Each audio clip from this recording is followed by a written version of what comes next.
Iran ইসরায়েলের সাম্প্রতিক সংঘাতের ১ মাস পার হয়েছে। যুদ্ধক্ষেত্রে গোলাগুলি আপাতত বন্ধ হলেও থেমে নেই আরেকটি যুদ্ধ, যেটি চলছে ইরানের অভ্যন্তরে।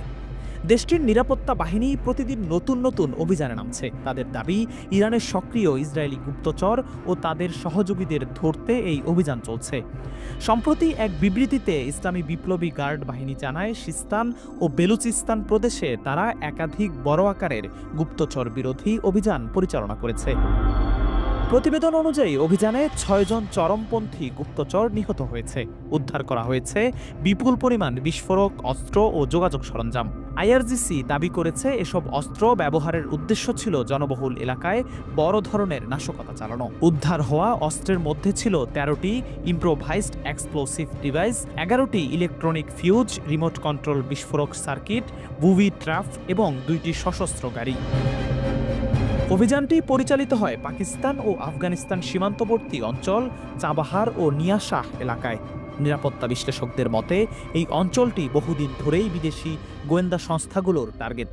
সেখানকার জনগোষ্ঠী এবং ভূপ্রকৃতি এই অঞ্চলে বিদেশি অনুপ্রবেশ সহজ করে তোলে।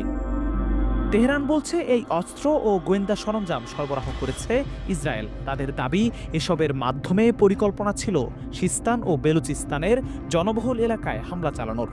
উল্লেখযোগ্য বিষয় হল, ইরান সম্প্রতি জানিয়েছে এ পর্যন্ত তারা প্রায় ১,০০০ ব্যক্তিকে গ্রেফতার করেছে, যারা ইসরায়েলের হয়ে গুপ্তচর বৃত্তিতে জড়িত বলে সন্দেহ করা হচ্ছে।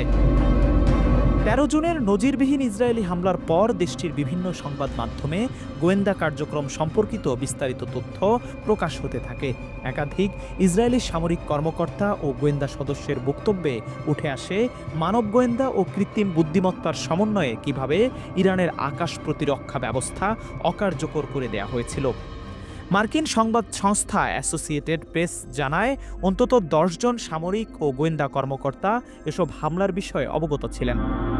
ইসরায়েলের গোয়েন্দা সংস্থা মোসাদের সাবেক গবেষণা পরিচালক সীমা শাইন বলেন, এই হামলা ছিল বহু বছরের পরিকল্পনার ফলাফল। তার মতে, ইরানের পরমাণু ও সামরিক অবকাঠামোকে অক্ষম করার দীর্ঘমেয়াদী কৌশলের অংশ হিসেবেই এই হামলা হয়েছিল। অন্যদিকে ইরান বলছে, বাইরের হামলার পাশাপাশি ভেতরের শত্রুদের নির্মূল করাও এখন তাদের কৌশলগত অগ্রাধিকার। কারণ বিদেশি অস্ত্র ও তথ্য পাচার সরাসরি জাতীয় নিরাপত্তার উপর আঘাত হানছে।